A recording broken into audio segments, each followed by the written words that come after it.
Assalamualaikum warahmatullahi wabarakatuh. Kan durtuun duba keessanii sirnaan haasawuun danda'u harree hidhaabame qofaraan qaba. Sadi duwwaa miti tokko lama.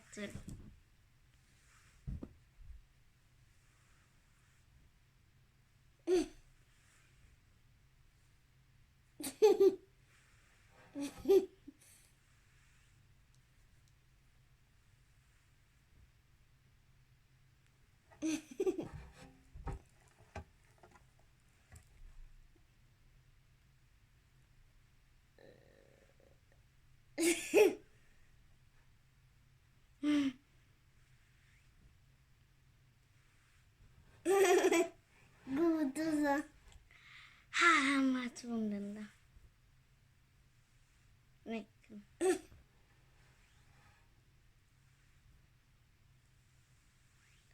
Come on.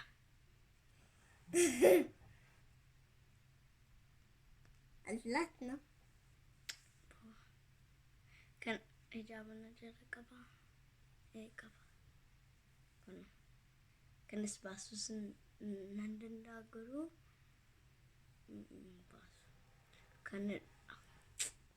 Kanan qabu jiddiisus nandawam akkasuma ta'u kana hundumaara xinnoo sinitti hin fakkaatin ilaala kan hundumaa ilaala kun hundumaa hijaaba kun hundumaa hijaabar kanaaf baay'eera beektanii meeqallee dhibba wayii diddama ga'uuti baay'eera kanarraa hijaaba meeqa isinitti fakkaata natti himaa kanas baasuu nan danda'a garuu hijaaba jalatti hin qabu kanaaf kana hundumaara akka ilaaltan Nandanda. Kukusin. Lal, kan hundumaa kana fakkaata. Amma lakkoofsa komantiitiin nu barreessa.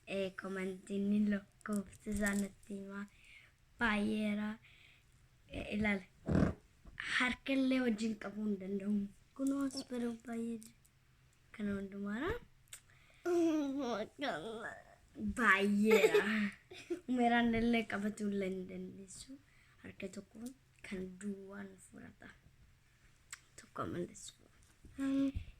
Yoo jaallatanii ati uffatte kan hundumaa kamsitti guffaata. Akkasitti taata. Ijoo akkas uffatte akkasitti taata. Uffatu illee hin danda'u jette. Baay'eera. Iska.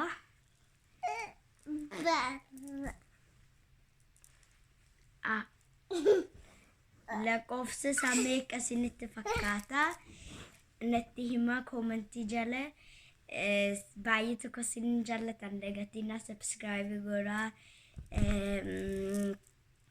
likes godhaa shares love godhaa baay'ee isin jaallanna nagaatti.